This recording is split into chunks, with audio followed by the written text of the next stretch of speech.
செல்விஸ் home குக்கிங்ல பார்க்க போறது ஜவ்வரிசி நீர் உருண்டை தான். இனிப்பு நீர் உருண்டை. அதுக்கு ஜவ்வரிசி அரைச்சிக்கும். ஜவ்வரிசி ஒரு 150 கிராம் ஜவ்வரிசி வந்து மாவு சத்து வச்சு தான் எடுக்கணும். இந்த லைலான் ஜவ்வரிசி எடுத்து இருக்கக்கூடாது. இந்த மாதிரி மாவு மாரி இருக்கணும். அந்த ஜவ்வரிசி எடுத்து தண்ணி வந்து ஜவ்வரிசி அப்படியே முழுற அளவுக்கு ஊற்றி தான் ஊற வைக்கணும். கழுவிட்டு முழுற அளவுக்கு ஊற்றி தான் ஊறணும். நிறைய தண்ணியை நிறையா ஊற்றி ஊற வச்சோம்னா அப்படியே தடன்னு போய்டும் அரைக்கும் போது. அந்த மாதிரி ஊற வச்சு வச்சிருக்கேன். 5 மணி நேரம் ஊற வச்சு வச்சிருக்கேன். அதை அரைச்சிக்கும். எல்லா தண்ணியும் நல்லா இழுத்து நல்லா பெருசா வந்துட்டு அதனால அப்படியே தண்ணி வந்து அதில் முழுற அளவுக்கு ஊற்றணும்.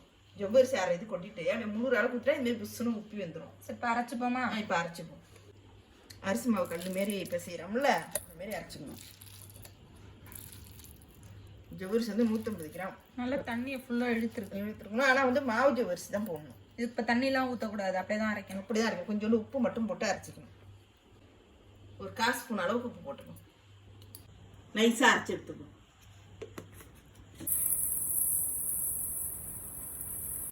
இந்த அளவுக்கு தான் அரைச்சிக்கணும். இப்போ அரைச்சி வச்சு இப்போ நீர் உருண்டைக்கு தட்டிப்போம். மாவு இந்த அளவுக்கு அரைச்சி வச்சு இப்போ பூர்ணத்துக்கு ரெடி பண்ணிப்போம். இந்த கப்பால் 1 கப்பு தேங்காய் எடுத்து வச்சுருக்கோம். போட்டுக்கோம். ஒரு 1/2 ஸ்பூன் ஏலக்காய் தூள் போட்டுக்கோம். அதே கப்பால் 1/2 கப்பு நாட்டு சர்க்கரை எடுத்து வச்சுருக்கோம். போட்டுக்கோம். ரெண்டுத்தையும் நல்லா கலந்து விட்டுக்கணும். நாட்டு சர்க்கரையும் வெள்ளத்தையும். நாட்டு சர்க்கரையும் தேங்காயும் வெள்ளத்தையும் இல்லை.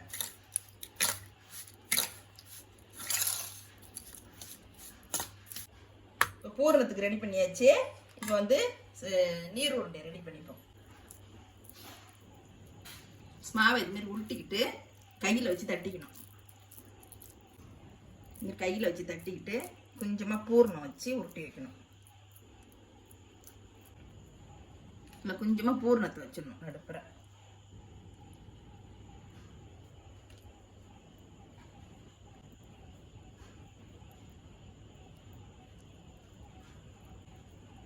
இந்த மாதிரி உருட்டிக்கணும்.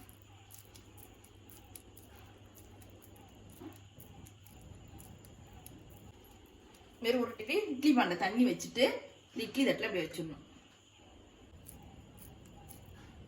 இப்படி உள்ளாங்கையில் வச்சு இதை தட்டிக்கிறோம்.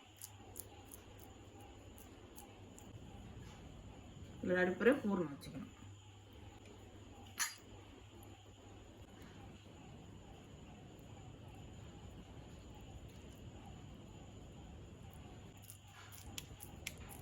இந்த மாதிரி உருட்டிக்கணும்.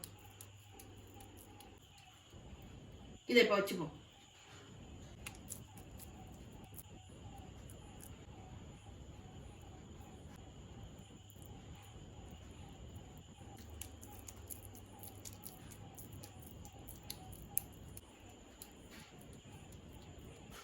இந்த மாதிரி எல்லாத்தையும் உருட்டிட்டு காமிக்கிறேன். எல்லா ஜவ்வரிசியில் நீர் உருட்டி வச்சு பருப்பை பற்ற வச்சுக்கணும். அப்படியே வேகட்டும்.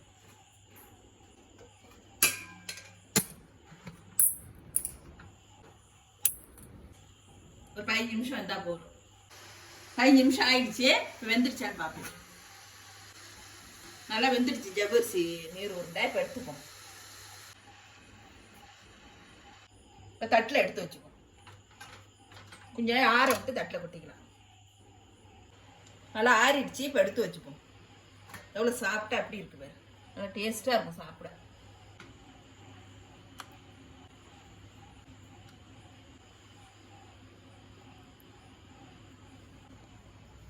ஒரே ஒரு நீர் உருண்டையே அப்படி வெட்டி காமிப்போம்.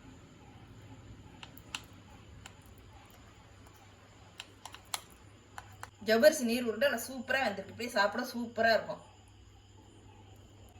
சூப்பரான ஜவ்வரிசி நீர் உருண்டை ரெடி ஆயிடுச்சு. இந்த வீடியோ பிடிச்சிருந்தா லைக் பண்ணுங்க, ஷேர் பண்ணுங்க, சப்ஸ்கிரைப் பண்ணுங்க, கமெண்ட் பண்ணுங்க. நன்றி, வணக்கம். நீங்களும் இதுமாதிரி செஞ்சு பாருங்க.